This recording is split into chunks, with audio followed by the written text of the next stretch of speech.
The jungle swallowed the last of the light behind us, but we kept walking, as if stopping would let something catch up to us. Something worse than the Viet Cong, worse than the explosion, worse than the sight of rivers disappearing into that smoke. The air felt thick enough to choke on, humid, heavy, still trembling with the echoes of the blast. For the first mile, no one made a sound. Our boots sank into wet soil, lifting small clumps of earth with every step. The path we'd carved hours earlier now felt unfamiliar, like the jungle had shifted behind us to erase our tracks. Branches hung lower, shadows pooled deeper. Even the insects seemed to buzz softer, as if wary of us.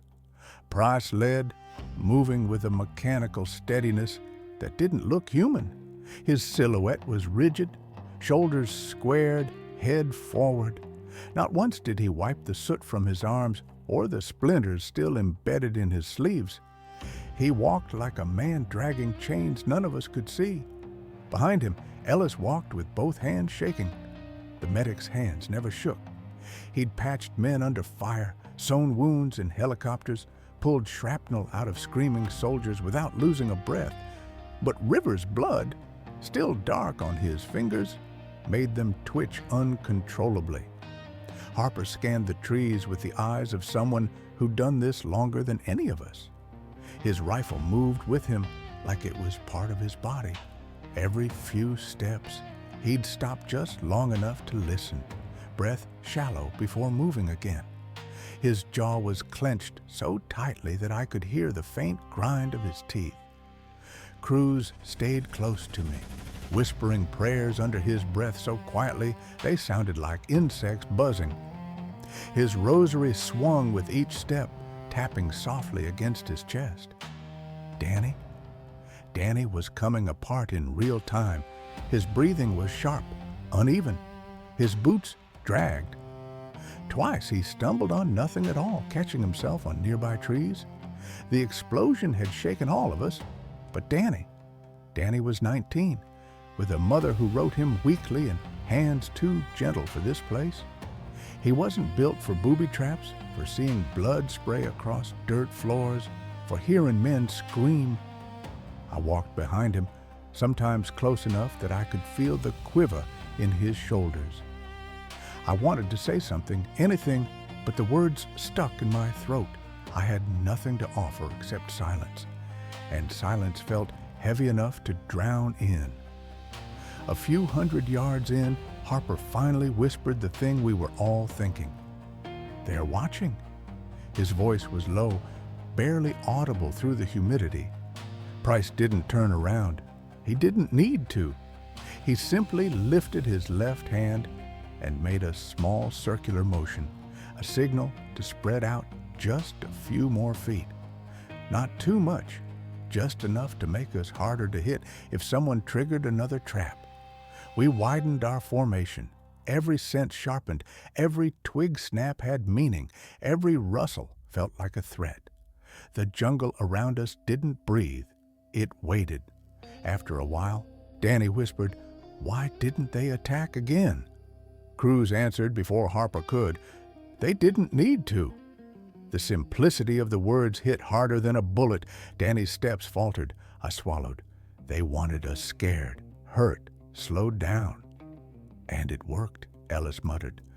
Far behind us, the faint plume of smoke rising from the village drifted upward, dissolving into the canopy like a bad dream. But it wasn't a dream. It wasn't something we'd wake from. It was a memory already forming scar tissue around our nerves. Price suddenly held up his fist. We froze. Even the air seemed to stop.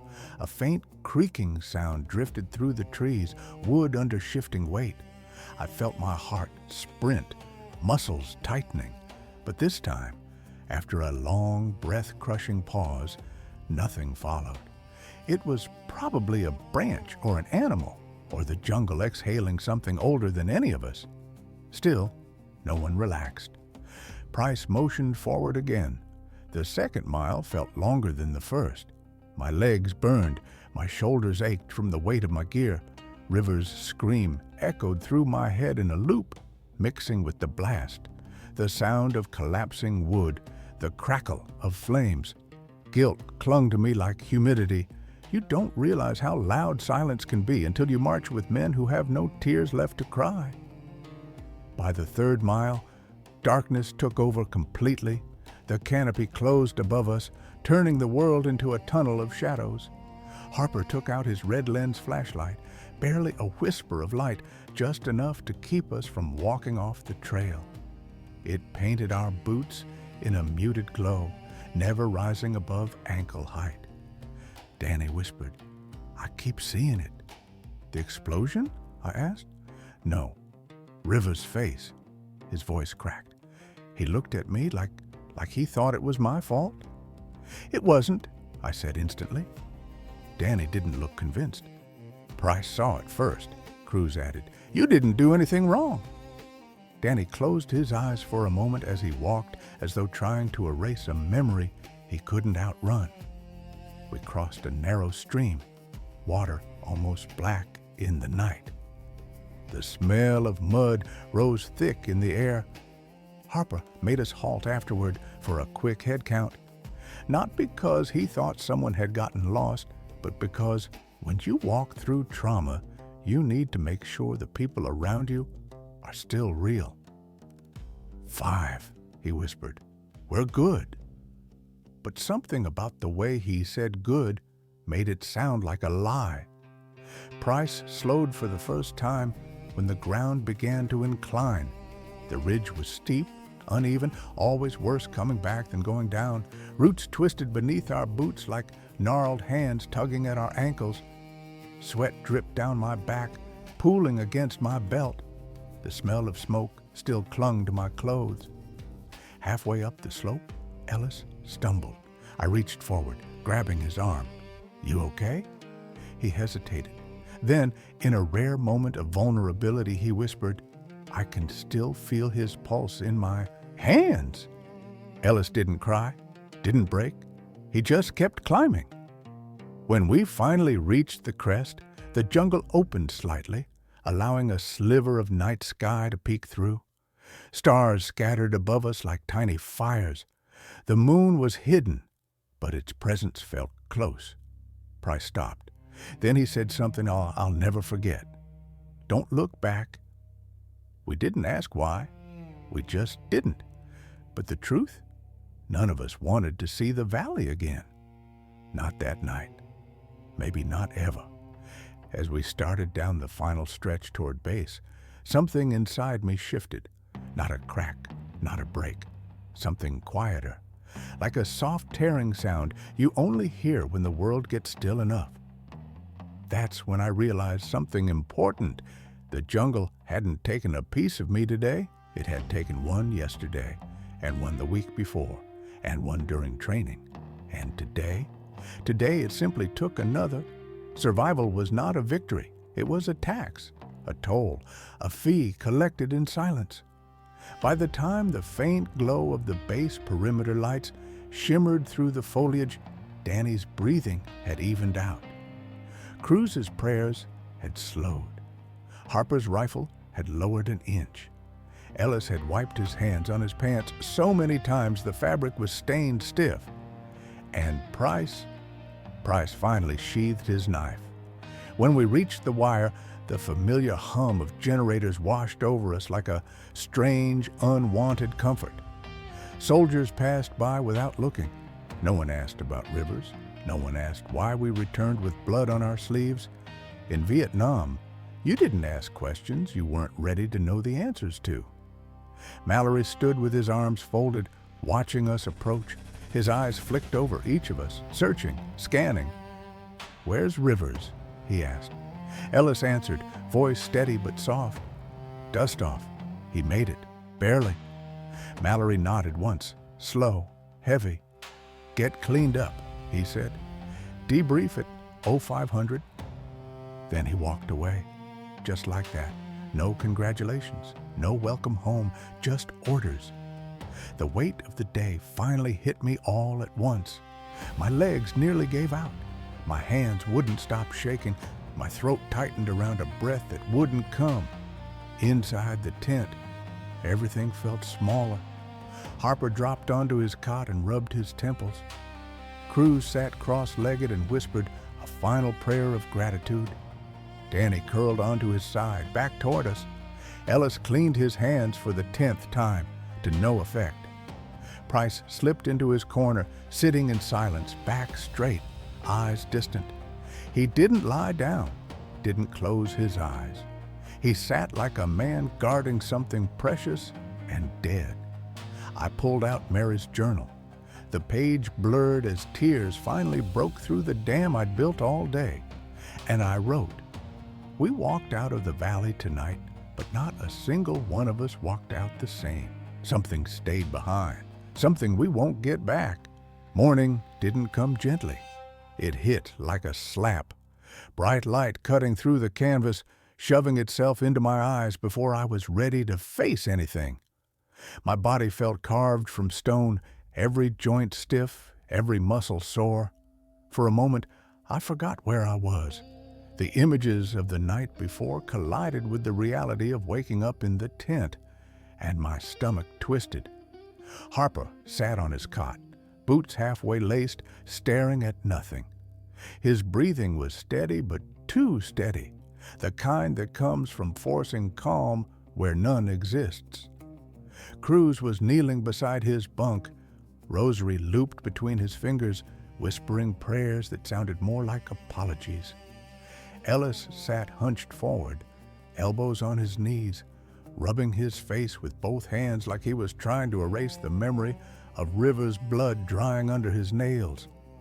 He had a cup of instant coffee beside him, untouched and going cold. Ellis didn't look like a medic this morning. He looked like a man carrying someone else's failure. Danny lay curled on his side, facing the canvas wall. His breathing was uneven, little hiccups catching in his throat like he was trying not to cry. Sometimes avoiding the world is the only way to survive it. Price wasn't in his cot. I didn't need to guess where he was. Mallory's voice suddenly cut through the camp outside. "Up and moving, debrief in 10 minutes. We all froze. 10 minutes. 10 minutes to pretend we were okay. 10 minutes to put ourselves back together enough to talk about what happened. Harper finished tying his boots and stood. "Let's go," he said, voice tight. No one argued. We stepped outside the tent into the humid morning, and everything smelled like metal and mud. The sun was barely up, but the heat was already rising. A thick haze hung over the camp, maybe from the burned pit or from low morning fog. It made everything look softer, blurred, as if the world was trying to hide its own edges. Soldiers passed us without slowing, rifles slung carelessly, eyes half awake. A couple glanced our way, but no one asked questions. No one ever asked questions. In Vietnam, if you came back walking, people assumed the rest would sort itself out. We made our way to the debrief tent. Price stood outside, arms crossed, posture rigid. He didn't look at us when we approached. He didn't need to.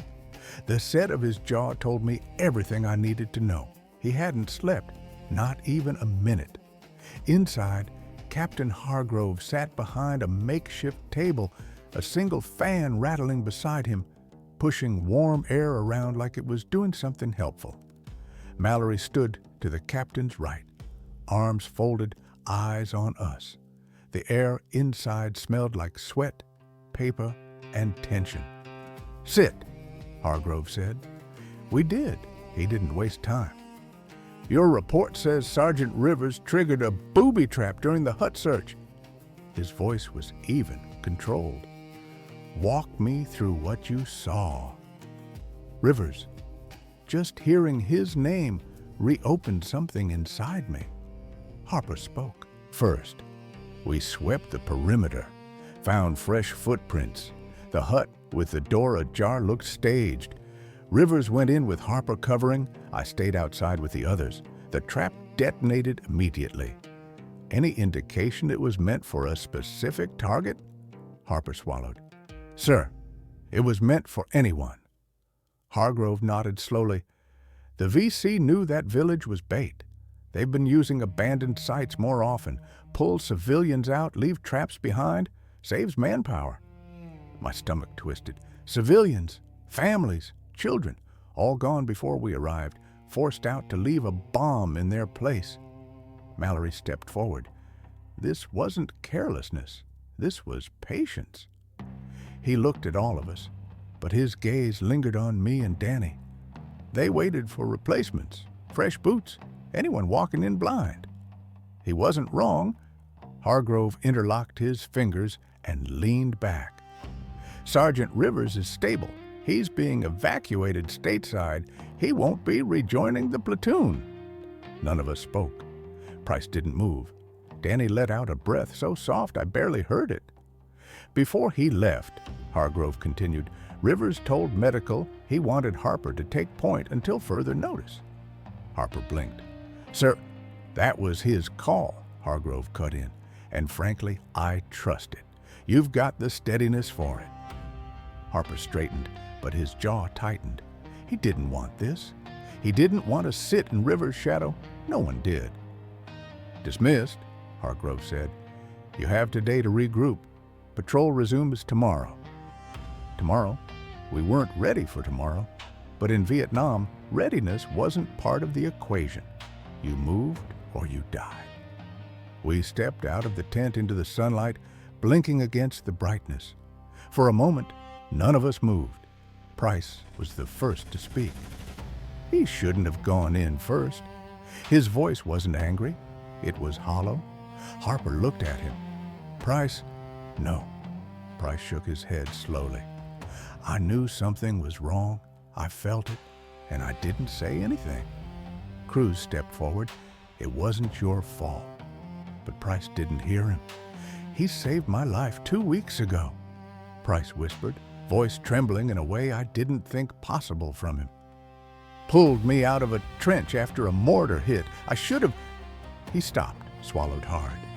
I should have been the one to walk in first. Silence fell heavy around us. Harper placed a hand on Price's shoulder. You don't repay survival with sacrifice. Rivers wouldn't want that. Price jerked away. Don't tell me what he wanted. For a moment, I thought Price might swing. Harper must have sensed it too, because he didn't move, didn't react. He just stood there, patient, steady, absorbing the heat without throwing it back. Price finally exhaled, long and broken, then walked away toward the tree line behind the tents. Danny watched him go. He's not okay. None of us are, I said. Cruz sat on a crate and rubbed his face with both hands. I keep thinking about what Rivers said, about pieces of us not coming back. Me too, Harper admitted. The rest of the day stretched on like a long breath we couldn't let out. Some of the guys from neighboring platoons came by to check on us quietly, in that unspoken way soldiers do when they know you've seen something that leaves marks. They didn't ask for details. They offered cigarettes, coffee, a pat on the shoulder. The simple, wordless gestures that mean I know that look, and I'm sorry. Ellis retreated to the medical tent for a few hours. When he came back, he said nothing, but his hands were finally clean, still shaking, but clean. Danny barely spoke. He moved around camp like a shell, doing tasks without thought, helping Cruz fold blankets, cleaning his rifle twice. At one point, I found him sitting outside the tent, staring at a bullet casing he'd picked up during the mission, turning it over and over in his fingers like he was trying to solve a puzzle with no answer. He didn't notice me approach. You okay? I asked. He didn't look up. I don't know who to be anymore. His voice was so soft, so fragile that it cracked something inside me. I sat next to him. None of us do, I said. He nodded slowly, still watching the casing. Do you think Rivers blames us? He asked suddenly. I hesitated. No, Danny looked up at me, searching for something in my expression.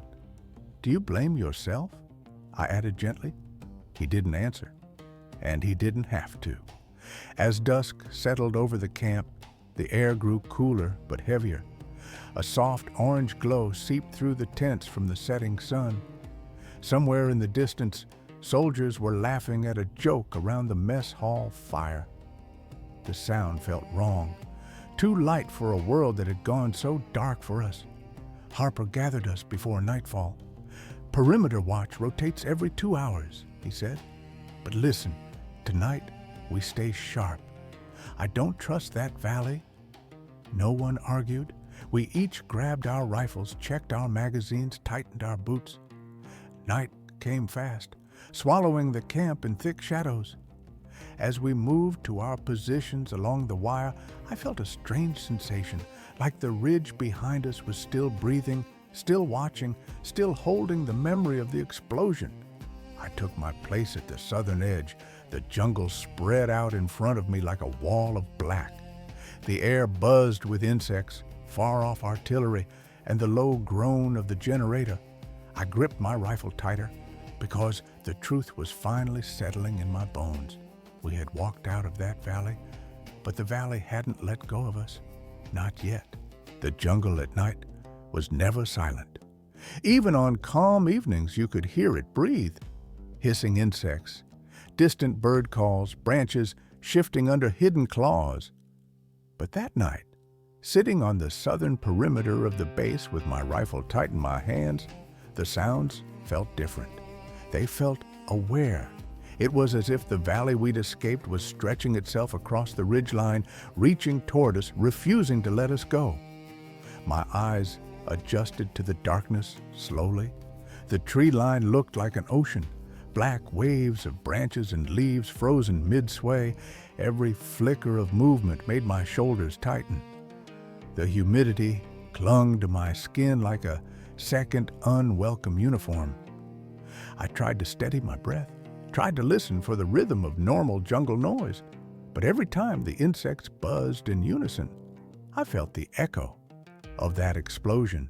Every time the wind rustled a branch, it sounded like the shifting of wood inside that hut. Every time my heartbeat thudded in my ears, it felt like artillery. I squeezed my eyes shut and opened them again. Still there, still shaking, bootsteps approached from behind, slow, deliberate, someone trying not to startle me. Harper. He crouched beside me, his outline barely visible in the dark. "You holding up?" he asked softly. "Trying," I whispered. He nodded, eyes scanning the tree line before he spoke again. "It won't hit all at once, but it hits." I didn't know what to say. I didn't know how to explain the tightness in my throat, the way the air felt too thick to swallow. Harper didn't need my words. "You're thinking about rivers," he murmured. "Yeah, we all are." He stood slowly stretching his back with a quiet groan. "I'll be a few posts down. Call if you see anything." He walked off into the shadows, rifle low, posture steady, reliable, dependable, the kind of man you trusted because he didn't promise things he couldn't keep, which made him nothing like this place. I settled back in, adjusting my grip on my rifle. My hand still shook. Not as violently as earlier, but enough to make my fingers ache. I tried to control my breathing, to match it to the slow, steady pulse of the generator behind me. Inhale, exhale, inhale. A branch snapped, not loud, not close, but too intentional. My heart slammed against my ribs as I lifted my rifle toward the tree line. The moon was hidden behind clouds, giving me nothing but outlines and suggestion. "Harper," I whispered, eyes locked on the source of the sound. "You seeing anything?" No response. "Harper?" Still nothing. Then a faint rustle, something moving, slow, deliberate. I swallowed hard, adrenaline flooding into the cracks left behind by fear. Another sound, this time to my left. I swung the barrel, breath hitching, but as my eyes adjusted, I saw it. A boar, a small one, rooting around in the underbrush. I exhaled, relief washing through me and leaving me weak in the knees. I lowered my rifle. A low voice whispered behind me, "You almost shot that poor thing." I nearly jumped out of my skin. Price stood there, ghost quiet, leaning against the sandbags. His face was lit only by starlight, making the shadows under his eyes look deeper than they should on a man his age. "Don't walk up on people like that," I whispered. He shrugged. "It's quieter that way." For Price, everything was quieter that way. He didn't ask to join my watch. He just stayed. The silence between us stretched long, but not heavy. Price had a way of sharing space without demanding anything. After a minute, he spoke. "You think Rivers is going to live?" I nodded. "They said he's stable." "That's not what I asked." I hesitated. The night air felt colder suddenly. Finally, I said, "Yeah, I think he will." Price looked back toward the jungle. "He better. I don't know what this platoon looks like without him." There was something in his voice. Fear, but not for himself. "For what it's worth," I said, "you pulled him out." Price didn't move, didn't react. "That doesn't feel like saving," he said quietly, "just delaying." His voice cracked on the last word. Price didn't often show cracks. He turned away abruptly, walking back toward the fire pit behind the perimeter.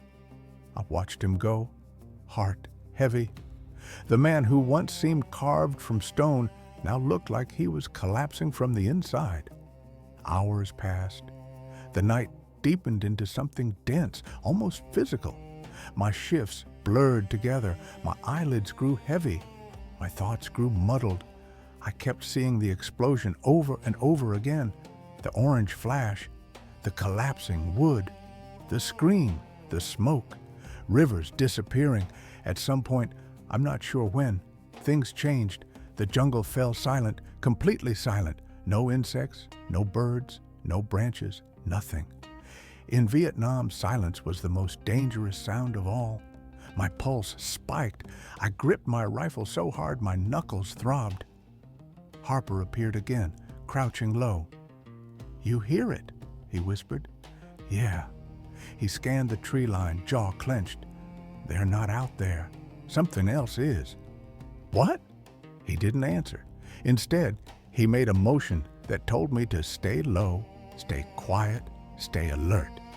Minutes dragged. Finally, faint footsteps approached from behind us, soft, dragging, uneven. Harper raised his rifle instantly. "Identify yourself," he hissed.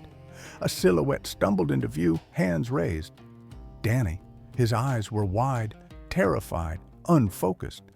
"Something's out there," he whispered. "I heard it. I swear I heard." He stopped, chest heaving. Cruz arrived seconds later, out of breath. He woke up screaming. Thought he was back in the village. I made him walk with me. Danny's hand shook violently. He looked like he hadn't blinked in minutes. Harper lowered his rifle. "It's just the night. The jungle goes quiet sometimes." But all of us knew better. Nothing in Vietnam was just the night. Danny started to cry then, not loud, not frantic, just quiet sobs that shook his shoulders. He pressed his palms against his eyes, trying to stop everything from coming out at once. "It's my fault," he whispered. "All of it. Rivers, the trap. I didn't say anything. I didn't see it. I should have." Cruz knelt beside him. "No, you don't carry that alone." But Danny wasn't listening. "He looked right at me," he said, voice cracking. "When he fell, like he knew. His voice collapsed. Harper exhaled hard, the sadness in his eyes unmistakable. "He didn't blame you," Harper said. "If he'd blamed anyone, he would have said something." Danny shook his head violently, but I stepped forward. "Danny, look at me." He did, barely. "You didn't kill him," I said firmly. "The war did." He stared at me for a long time, then he broke. burying his face in his hands as Cruz wrapped an arm around him. Harper stood slowly. "Let's get him back to the tent." Before he could move, we heard it. A gunshot, sharp, sudden. Somewhere near the northern perimeter, every muscle in my body locked. Harper spun toward the sound. "Positions!" he barked. We dropped low, rifles up, heartbeats pounding in our ears. Another gunshot, then shouting, boots pounding across dirt, radios crackling. Cruz pulled Danny close. Price appeared beside us, breath heavy, knife already in his hand. "Talk to me," he growled. "I don't know," Harper replied. The radio on Harper's belt crackled to life. False alarm, hold your fire." Harper snatched it up. What happened? Static. Then, "New kid fired at shadows, panic reflex, no sighting, stand down." We all exhaled at once. My legs trembled as the adrenaline drained. Cruz whispered something into Danny's ear, calming him slowly. Price sheathed his knife, but the tension never left his body. Harper lowered his rifle and ran a hand over his face. "That's what happens," he muttered, "when the valley follows you home." No one moved for a long time. Eventually, Harper pointed toward camp. "Get Danny inside, all of you, I'll finish the shift." Cruz nodded and helped Danny walk. Price followed silently. I hesitated. "You okay?" I asked Harper. He didn't look at me. "No," he said softly, "but I will be." Back in the tent, Danny collapsed onto his cot, curled up like he was bracing for impact. Cruz sat beside him, whispering a prayer. Price stood in the corner, watching everything with haunted eyes. I sat on my cot and pulled out Mary's journal. My hand shook as I wrote. The jungle was quiet tonight. Too quiet. And for a moment, I thought we were back in the valley again, back in the smoke and the screams. But it wasn't the VC we fought tonight. It was ourselves. The lantern flickered. Cruz's prayer softened. Danny finally slept. Price finally blinked. And I finally understood. You do not walk out of a place like that and leave it behind. The valley returns in your dreams, in the silence, in the rustle of leaves, in the faces of the men beside you, and sometimes it returns all at once in a quiet jungle under a dark sky with no enemy in sight, only ghosts.